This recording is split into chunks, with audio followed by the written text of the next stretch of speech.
What's up, you guys? Sean Ross Sapp, managing editor of Fightful.com, FightfulWrestling.com, and of course, FightfulSelect.com. You get all your free wrestling news, FightfulWrestling.com, but we have a lot of extra goodies over at Fightful Select, our intro for tomorrow's show. I post the Raw and SmackDown production scripts sometimes over there, early access to the weekly. You can just head over to FightfulSelect.com, check out all that we have to offer. Big news today. As I was going on live on the Holy Smokes MMA podcast, of course, big Cass released by WWE. This was a surprise to me. He went out with his best match of his life against Daniel Bryan 2 nights ago. I thought that he had an excellent performance against Daniel Bryan. Doesn't hurt that he's in the ring with one of the greatest workers in the history of wrestling. But I thought that Big Cass did more than his share. He came up in NXT with Enzo Amore, and it seemed like they were poised to be anchors of that tag team division in WWE for years to come. Enzo had the promos down. Big Cass had the physical aspect of things down. Neither were the greatest workers in the world, but I thought Big Cass did what he did fairly well, and Enzo became quite a seller, like one of the best sellers around. They never got their title run, which I thought they should have won in Brooklyn the first time. That didn't happen. The Vaudevillains did because of a connection to Blue Pants. It was real weird. There was no reason for that title run over Big Cass, and Enzo Amore had a great debut against the Dudley Boys, but it never took off for Enzo and Cass. Enzo got hurt. Cass got hurt as soon as he made the turn. Didn't finish the match, in which Enzo has criticized Cass for in interviews of late.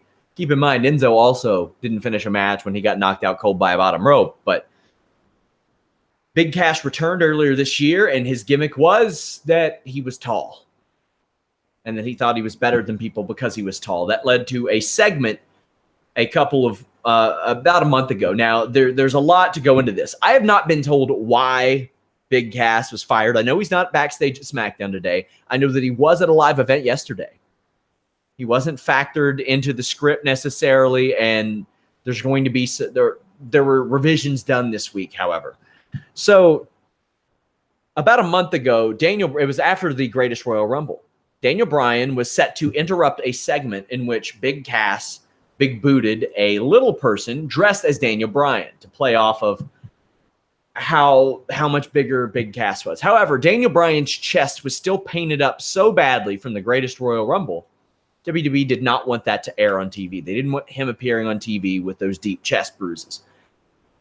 There was an audible called, and they decided to not have Daniel Bryan cleared for the show by medical staff in order to further that chest infection speculation. So Daniel Bryan was not on that show, and Big Cass wanted to really put a punctuation mark on this attack on the little person, and he was supposed to just big boot the little person. However, he attacked him and laid on him and beat him. And this was something that he pitched and was told not to do, and he did it anyway. Not just by Vince McMahon, but by other people. And then he did it. And he got some heat for it. Well, what does that lead to? That leads to you being beaten by Daniel Bryan twice, submitted in 7 minutes, and then beaten in what I thought was an outstanding match at Money in the Bank. Where does Big Cass go from here? I don't know. I don't know if that heat even has anything to do with it. He may have just looked at things and said, I want out. They did not wish him well in his future endeavors. Enzo, I think, has tweeted more over the past year or over the past hour or so than he has in a while. He's really, really going on this. He says that he hasn't talked to Cass since the ACL injury, said that he messaged Cass around Christmas and wished him Merry Christmas, but nothing happened. Man, I tell you what, in January after the Enzo thing, I kind of figured Carmella was going to be the biggest star of this act, and that was before Cass showed up, and I thought Cass did pretty well with some of his promos, but Carmella is well-liked backstage. Carmella is at least a good promo. She's not there in the ring, but none of the three were. I'd say out of the three, Enzo was probably the best, and that's saying something. He was excellent at selling. Big Cass had the presence, but Carmella has it verbally in the ring. She's the last one standing out of that trio. And the funny thing is, if you look back on the WWE 24, I think it was, you see Enzo and Cass getting called up, and Triple H says, Carmella's not coming with you. We have plans for her solo. Well, they better. I mean, she is still women's champion on SmackDown, but boy, that one worked out for WWE in that regard, splitting those three up, which I didn't like initially, but it ended up working out well. But yes, Big Cass did have some heat.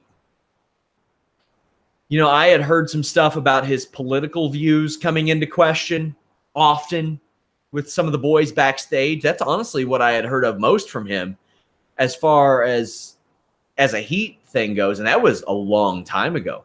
And we all know that Enzo had heat with certain people. There were guys like Neville who really liked Enzo Amore. But then there were some people who thought that he was a little brash and didn't like the people that he brought around. But now Enzo and Cass are both out. If they get together on the independent circuit, maybe they can make some money. If Big Cass decides to go it by himself, maybe he makes some money. I think that we're going to find out what's up with Big Cass, obviously, by the end of the summer, because if he's not taking bookings by the end of the summer, I think it'll be a Wade Barrett situation where he just doesn't wrestle again. But Wade Barrett's got his hands dipped in a lot of different other things. So we'll obviously talk about this more on the Listen Ya Boy this Wednesday at 3 p.m. Eastern with Jimmy Van, the founder of Fightful.com. We'll talk about it more on the SmackDown pre-show. I'm hoping, or the SmackDown post-show tonight, hoping to find out a little bit more. I was on an MMA podcast for the last hour, so it was a little bit difficult. If you guys like this video, leave us a thumbs up, subscribe. But visit Fightful.com and FightfulWrestling.com if you just like wrestling. Most importantly, spread the word. Let people know about Fightful. We're still very young. We're just under 2 years old. Share our stories on Facebook, Twitter. All that stuff really helps. Just you going out and saying, I like what Fightful does. That helps me out a lot. That helps us out a lot at Fightful.com. Trying to change the way that you all get your wrestling journalism. Make it more reliable. Make it more fun. Make it more entertaining as well. Until next time, guys, we're out.